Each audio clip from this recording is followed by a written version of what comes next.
Master Safi, Hyder Janti. All the best to you.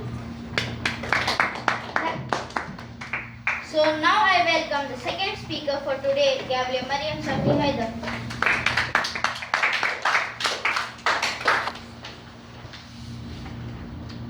Are we ready?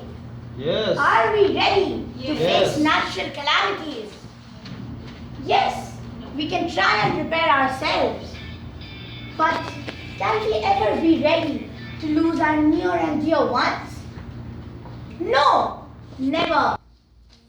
Respected club counselor, senior toastmasters, fellow Gaveliers and distinguished guests, good evening. Good evening. I blame myself over and over again and asked myself, why didn't I stop him?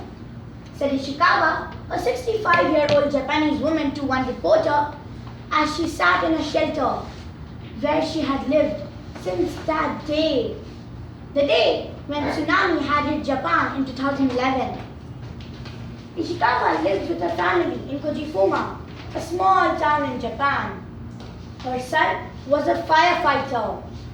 On that unfortunate day, when everyone was moving helter and skelter, Ishikawa heard her son's voice bellowing from his fire engine as he sped towards the sea to try to evacuate people before the giant waves struck the place. As the engine raced past, she could hear her son call out to her grandson, telling the little boy to move to a higher ground. And then he was gone. She never got a chance to have a final look at her 35-year-old son before he was swept away by one wild wave erupting from the tsunami.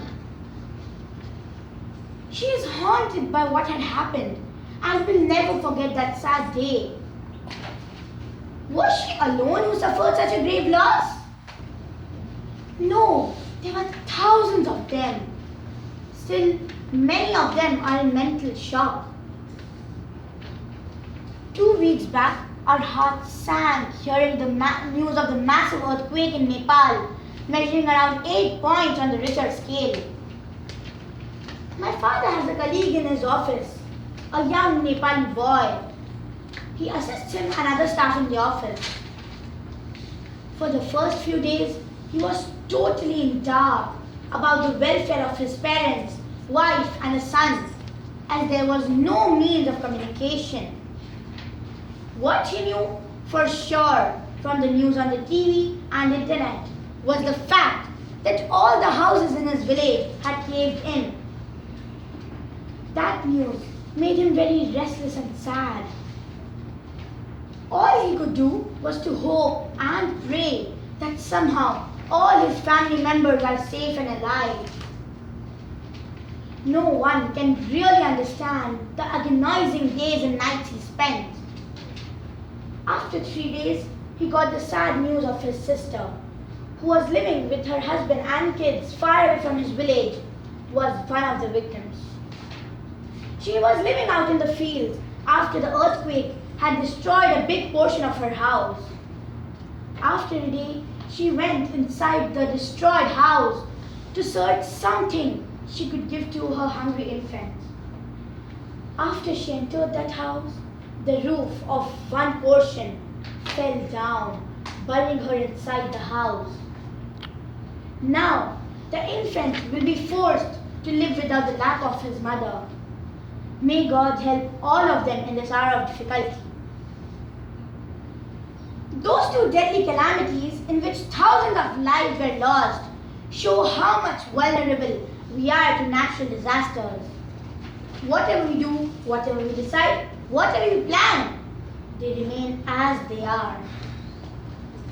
Such calamities can change the course of our lives, making us dependent forever, and the force of nature puts an end on our lifetime planning. Yes, if there is one thing a natural calamity reminds us, it is the fact that how fragile this life is. Yet, can we stop living our lives or planning our future or determining the course of our lives? No, but what we can and must do is to prepare ourselves. individually and collectively. Many a time, lives are lost because of our ignorance and inability to understand the risks involved.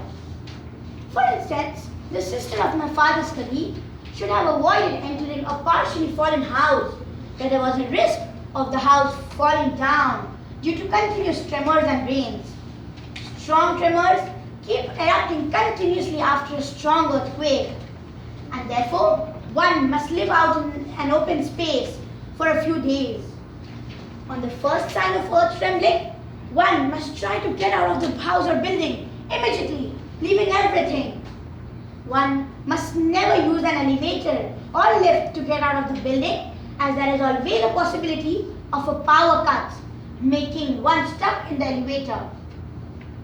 As construction techniques have made it possible to build strong structures which can withstand strong earthquakes, such techniques should be used, and governments should enforce their use in places which are prone to earthquakes.